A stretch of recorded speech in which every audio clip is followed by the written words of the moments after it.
but I do.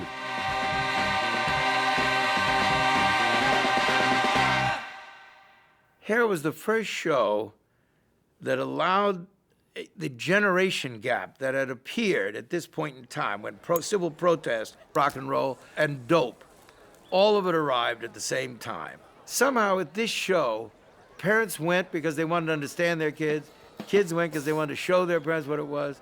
It filled that gap very, very well. Every singer, dancer, hippie, panther, you name it, we were all online waiting to audition for this show. And we went into a series of rehearsals like I'd never seen before, unlike any other theatrical show I think I've worked on. We did a lot of exercises dealing with caring for one another, loving one another, in order to be loving to the audience.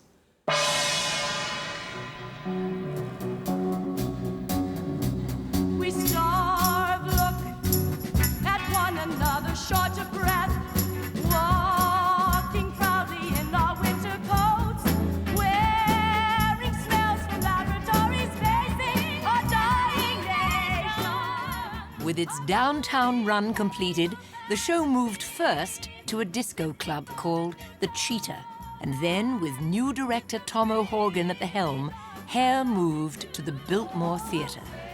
Drug use, obscene language, a cast intermingling with the audience, and frontal nudity were all central to Broadway's newest hit. I think it affected a lot of people.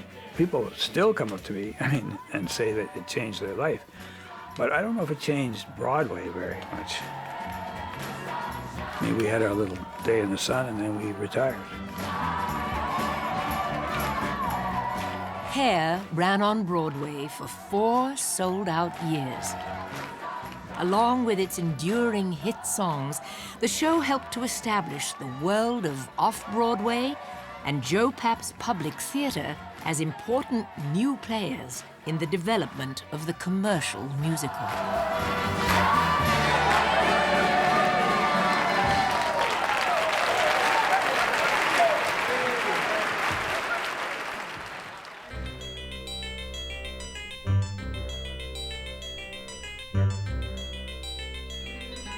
Another 100 people just got off of the train and came up through the ground, while another 100 people just got off of the bus and are looking around at another 100 people who got off of the plane and are looking at us who got off of the train and the plane and the bus maybe yesterday.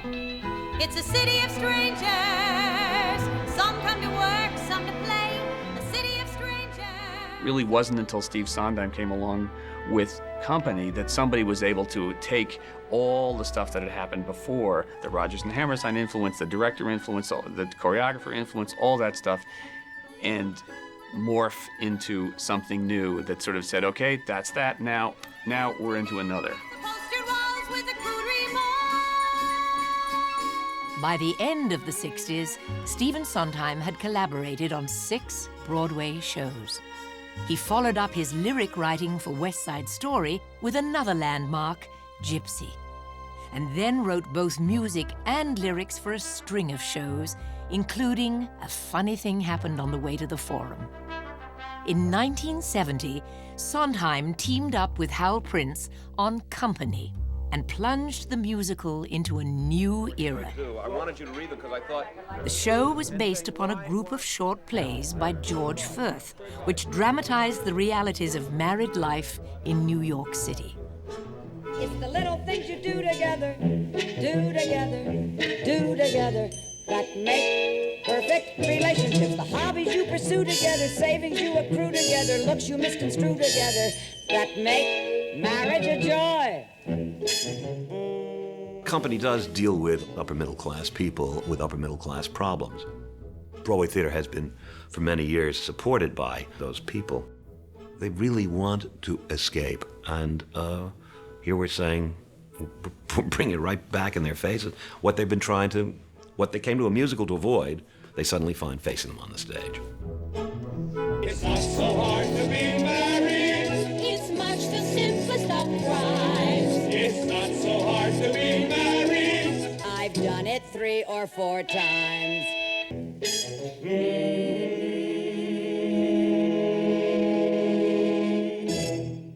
In addition to the provocative subject matter, Sondheim and Prince also challenged the audience by deconstructing the storyline of the musical. Probably the major thing that made Company controversial was that there was no plot. The audience kept waiting for a plot. We played with nonlinear storytelling. Obviously, I had preceded it with Cabaret, which was both linear and nonlinear. Now we made our way right into a whole nonlinear evening. The notion of a series of snapshots in a man's life taking place in a metaphysical birthday party, and it keeps changing and flowing back and forth, and you don't know if the guests know each other, and there's a girl in a bridal gown, and it's all very weird.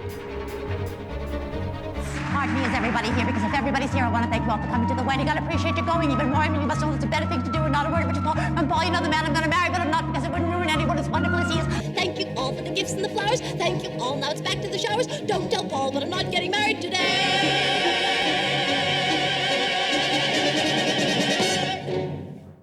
The cast of Company inhabited an abstract urban world and rode a working elevator within Boris Aronson's Jungle Gym set. The show's songs did not emerge from scenes as in traditional musicals. Instead, they provided commentary on the characters or their situations. Like to hear a case. All the numbers in Company are inserted like nuts into a fruitcake. They're inserted into the scenes, or they occupy, as in the case of Barcelona, the whole scene. But none of them just arises out of dialogue the way, I'd been trained to do by Oscar Hammerstein. Where you going? Barcelona. Oh, Don't get up. do you have to? Yes, I have to. Oh, Don't get up. When Company opened in April of 1970, its cynical view of modern relationships and marriage polarized the Broadway audience. Musicals for decades have had no doubts about if you find the right person, you may go the rocky road of love, but it would always lead to a so-called happy ending. We were saying something ambiguous, which is actually there are no endings. It keeps going on, is what really Company's about. Broadway was always about fun, about joy, whereas the city was a plaything for Gershwin. In Sondheim's world, it's a place where you lose things, where you can't find yourself, where you're alienated, where another 100 people come out of the subway. So it's an ambivalent ending. But I think to the extent that those endings are earned, they are more mature and more interesting to sing about. Oh, well, I guess. Okay. what? I'll stay. They still want a happy ending. And a happy ending can have a lot of people dead, like West Side Story, but it's still a happy ending.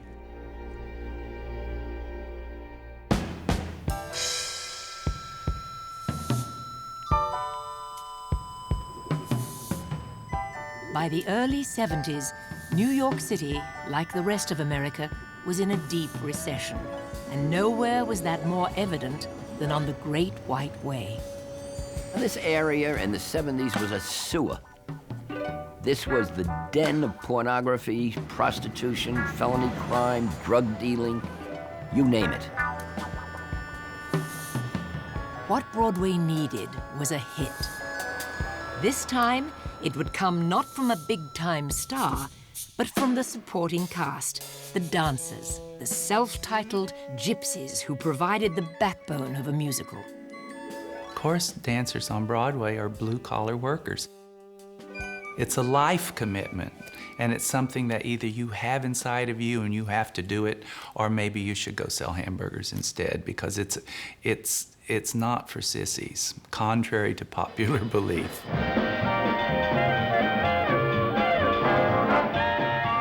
It was a former gypsy who reinvigorated Broadway, making dance so popular that leg warmers became a fashion statement. Michael DeFilia first appeared in a touring company of West Side Story, but on Broadway, he became known as Michael Bennett. I met Michael on Hullabaloo, a TV variety show in 1964.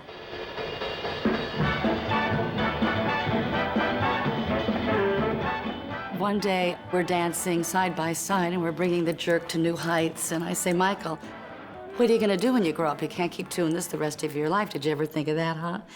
And he said, yes, I'm going to be a choreographer. And I went, oh, good luck. Don't forget about me. Bennett got his first job choreographing on Broadway in 1966. He went on to stage dance numbers in Company and, with Hal Prince, co-directed Sondheim's next musical, Follies. In 1973, Bennett began to work on his own show. Without any pre-existing story, he held a series of workshops where he tape-recorded dancers talking about their experiences. When we started a chorus line, it was called the Dancers Project, and it was a secret. We would start every day with a blank page, and our lives were a part of the process. You know, this was the first time there was such a thing as a workshop, and we were young guys, and we were all just desperate to put on something very special, very new. All we talked about is, let's do something on Broadway like they've never seen before. Again, step, kick, kick. With backing from Joseph Papp, Bennett spent an unprecedented 18 months developing the musical. A plot line emerged about dancers auditioning for a part in a new show. That connects with turn, turn, out, in, jump, step, step, kick, kick, leap, kick, touch. Got it? Going on. 5, 6, 7, 8, a turn, turn, touch. In the beginning, there was a very difficult balance between making this about dancers but not making this about dancers. 5, 6, 7, 8, a turn, turn, touch, down. At what point can you get away from the dancer metaphor and get into the world of we're all on a line? We're all in this together. Who am I anyway? Am I my resume? So many faces all around, and here we go. I need this job. Oh God, I need this show. That did not happen until one day in rehearsal that Michael Bennett took a chalk and went wham and drew a line on the floor. And he said, that's the line. We're all on the line. Well, now the common denominator of all these people is, God, I hope I get it. I hope I get it. Well, da-da-da-da-da-da-da. I think like now I'll never make it. I'll never make it. He doesn't like the way I look. He doesn't like the way I dance. He doesn't like the way I...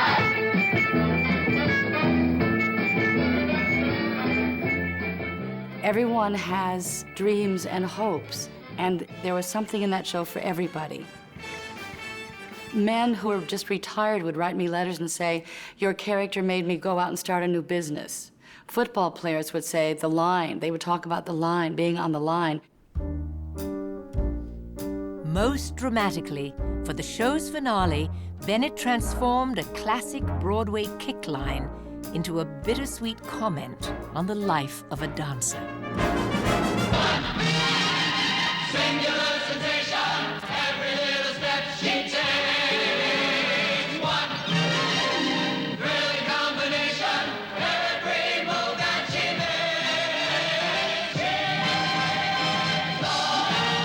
makes. You had an entire, 2 hours talking about these individual people and that all this torture they have to go through to get a job, to be on Broadway, is to be in an assembly line.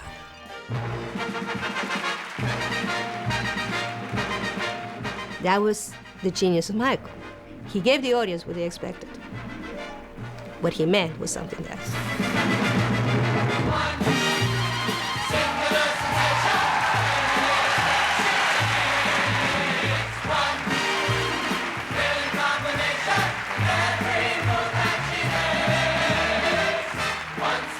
A chorus line opened at the Public Theater and quickly moved to the Schubert on Broadway in July of 1975.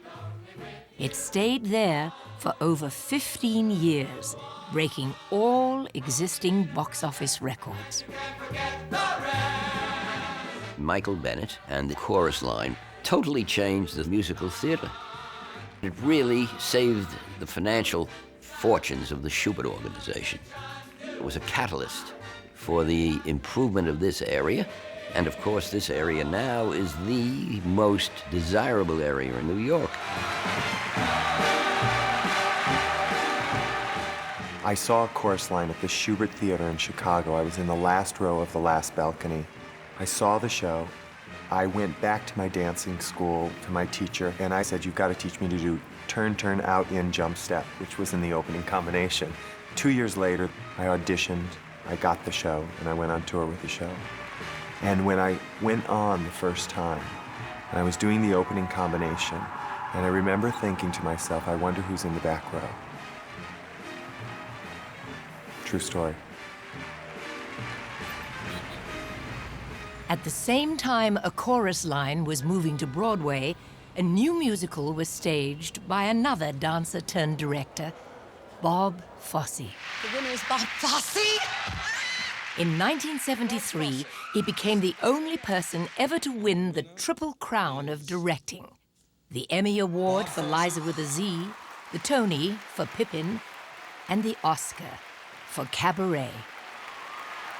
Being characteristically a pessimist and cynic, this and some of the other nice things that have happened to me in the last couple of days may turn me into some sort of hopeful optimist and ruin my whole life. Fosse was a show business veteran. He began dancing as a child in an act called the Riff Brothers and worked his way up to dance both on Broadway and in Hollywood.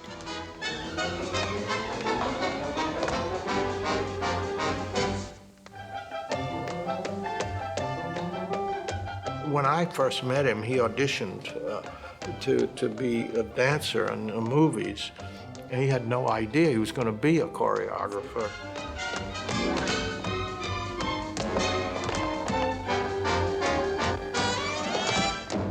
And in my opinion, he was going to be as good a song and dance man as Kelly and Astaire. I thought, Fosse, this guy is going to be it. Fosse's distinctive style was evident from the first musical he choreographed, The Pajama Game.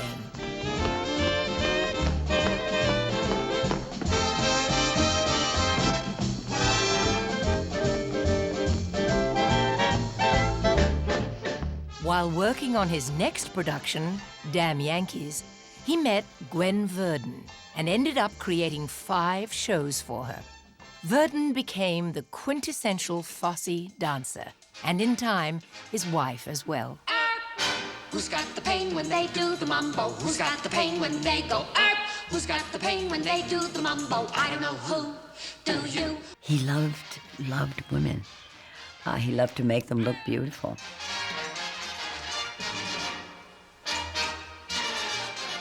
I think Gwen was the sexiest of them all because she had this angelic innocence about her.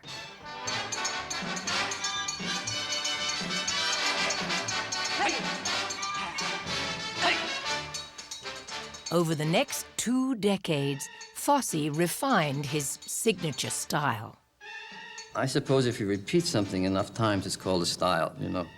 I started with hats because I began losing my hair very early. And I've always been slightly round-shouldered, and so I started to exaggerate that, and I don't have what the ballet dancers call a turnout. So I started turning my feet in, and I guess that's the style they talked about. When you see his work, you know immediately that it's Fosse. Like if you see a Picasso, you know that it is Picasso. The lowering of the shoulders, the curved shoulder, the small pelvis work.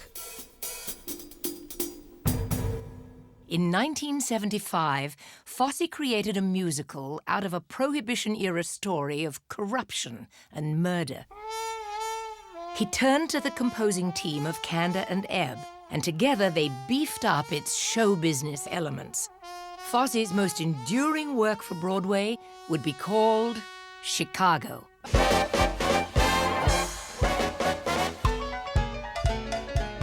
And they asked me if I knew how to adapt, because it was a very straight play. if I had any ideas of how to musicalize it. And so I came up with the vaudeville concept. While Chicago was set in the past, the show sharply satirized an America obsessed with murder, sex, and celebrity. The lawyer, Billy Flynn, will do anything for a buck, but claims otherwise. I don't care about expensive things, cashmere coats, diamond rings don't mean a thing. All I care about is love. That's what I'm here for. He's a phony, and he comes out and sings a phony song about a phony emotion, and he doesn't mean it for a minute, and you can tell. But all I care about is love. That's what he's here for. It's an indictment of our pop culture, really. All I care about is love. Chicago had a style of black humor. It's almost like cabaret. There's a lot harking back to vaudeville and to burlesque, but always with that cynicism.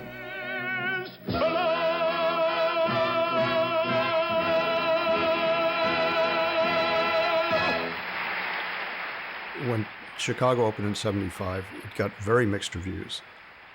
Now the show is looked on as some sort of icon. And the fact is, it's the same music, the same text, the same lyrics, the same orchestrations.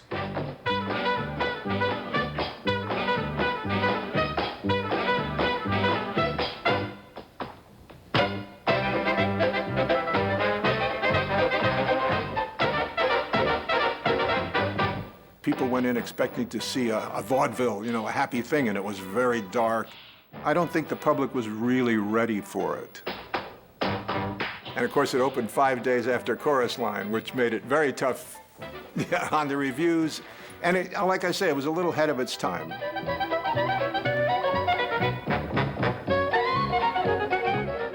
We see his legacy living today. We see it in the film Chicago. We see it in the show Fosse. We see it everywhere. You see it in fashion, you see it on television, you see it in commercials.